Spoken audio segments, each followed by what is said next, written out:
Ils l'ont fait, amis parisiens, ils l'ont fait. Je vous l'avais dit tout au long de cette semaine, je vous l'avais dit dans mes vidéos, je vous l'avais dit dans mes shorts, que Anfield n'était pas une forteresse imprenable. Le PSG l'a fait. Le PSG est parti se qualifier en Angleterre. Le PSG est parti se qualifier à Anfield. Le PSG vient d'éliminer Liverpool. Le PSG vient d'éliminer l'équipe qu'on nous avait vendue comme étant la meilleure équipe d'Europe, les amis.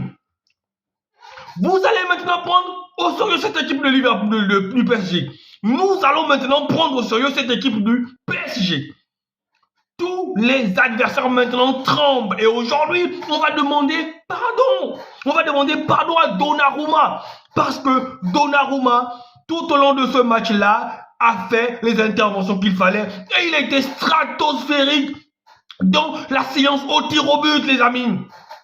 Oui, on a vu un grand PSG ce soir. On a vu un PSG qui n'a pas baissé la tête. On a vu un PSG qui a regardé droit dans les yeux Liverpool. On a vu un PSG qui a dominé Liverpool. Elle avait déjà dominé outrageusement. Elle avait déjà dominé de la tête et des épaules au match aller au Parc des Princes. Eh bien, au retour, Anfield n'a pas été l'enfer qu'on promettait au PSG. Et cette équipe-là va devenir de plus en plus redoutable. Et cette équipe-là, les amis, rendez-vous compte, ce PSG-là, ce PSG sans star, ce PSG qui n'a pas d'attaquant de classe mondiale, ce PSG-là qui n'a pour seule arme qu'un collectif, les amis. La star dans cette équipe-là, c'est le collectif. La star dans cette équipe-là, c'est Luis Enrique qui est en train de faire appliquer sa philosophie de jeu. Et dans ce match-là, on a vu toute la palette de cette équipe-là. Une équipe qui sait garder le ballon quand il le faut, qui sait temporiser. Une équipe qui sait exploiter la vitesse de ses attaquants, qui sait partir en compte. Ce PSG-là, je vous le dis, ce PSG-là, je vous le dis, si on ne fait pas attention, elle va prendre cette Ligue des Champions comme dans la blague. Parce que même là, en tant que supporter du FC Barcelone, j'ai peur. J'ai peur de ce PSG-là. Oui, amis parisiens, vous l'avez fait. Et pour une fois, j'étais du côté du PSG. Parce que si vous remarquez bien, toutes mes vidéos de la semaine, je ne faisais que dire, je voyais ce PSG-là le faire. Je voyais ce PSG-là renverser la vapeur. Je voyais ce PSG-là qui devait simplement reproduire le même match et mettre l'efficacité dans son jeu. Ousmane Dembélé, des grands jours stratosphériques, Ousmane Dembélé qui a montré la voie. On a vu Mohamed Salah éteint, Nuno Mendes a éteint Mohamed Salah sur son côté. La charnière centrale, Marquinhos, Pacho a été parfaite.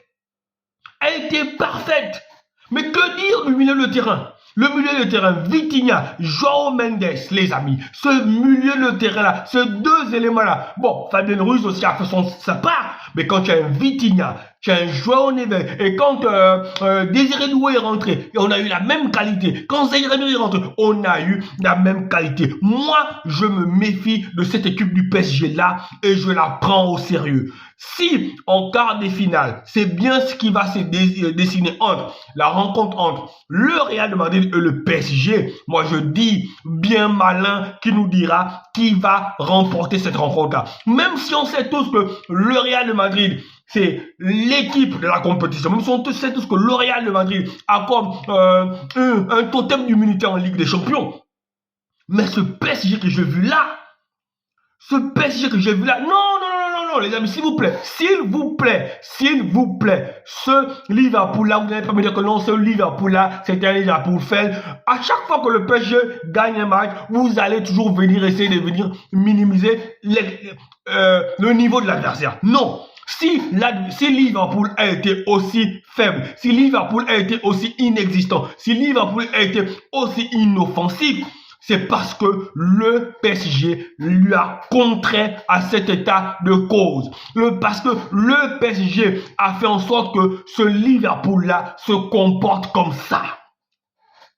Et oui, les amis, on n'est plus là dans la Farmer League. La Farmer League a montré, oui, je vous vois venir, vous allez me dire que ouais, dans la Farmer League, il y a le PSG à part. C'est pas grave. Ce n'est pas grave. Le PSG a éliminé la meilleure équipe d'Europe. Qu'est-ce que vous allez encore dire? Qu'est-ce qu'on va encore trouver? Je pense bien que toutes les équipes qui sont encore en liste aujourd'hui considèrent ce PSG-là comme une équipe potentiellement vainqueur de la Ligue des Champions. Tous les regards sur le PSG vont changer ce soir. Les analystes vont changer ce soir. Ce PSG-là a pris le statut, a habillé un statut, est favori à la victoire finale, au même titre que le Real de Madrid, au même titre que le FC Barcelone, au même titre que le Bayern, au même titre que l'Inter de Milan. Aucune équipe n'est une équipe faire valoir. Quand on est à ce niveau-là, la Ligue des Champions, ça ne pardonne pas. Et pour une fois, la pièce est retombée du bon côté. Pour une fois, la pièce est retombée du bon côté. Et la cohésion de cette équipe-là, elle fait peur. Il y a un groupe qui est né, je ne vais pas dire ce soir, mais on a vu quelque chose. On a vu que cette équipe-là est plus proche de l'exploit que les équipes où il y avait des stars. Le petit bémol, c'est peut-être que Marquinhos ne va pas jouer le match aller. Mais on a aussi vu que quand Beraldo est rentré, Beraldo n'a pas été ridicule. Beraldo a apporté sa pierre à l'édifice. On voit les états d'esprit des joueurs. Lorsque, il s'appelle comment, Gonzalo Ramos rentre à la 119e minute, il ne tire pas la tronche. Il vient, il tire son penalty, il marque. Et les penaltys ont été très bien tirés. Comme d'habitude, Darwin Nunez, je pense bien que non, si dans ce club-là, les supporters faites partir Darwin Nunez de Liverpool. Darwin Nunez n'a pas le niveau pour jouer à Liverpool. Félicitations amis parisiens, félicitations à vous, vous méritez cette victoire, vous méritez amplement cette victoire et on doit vous respecter un peu plus. Allez, ciao ciao.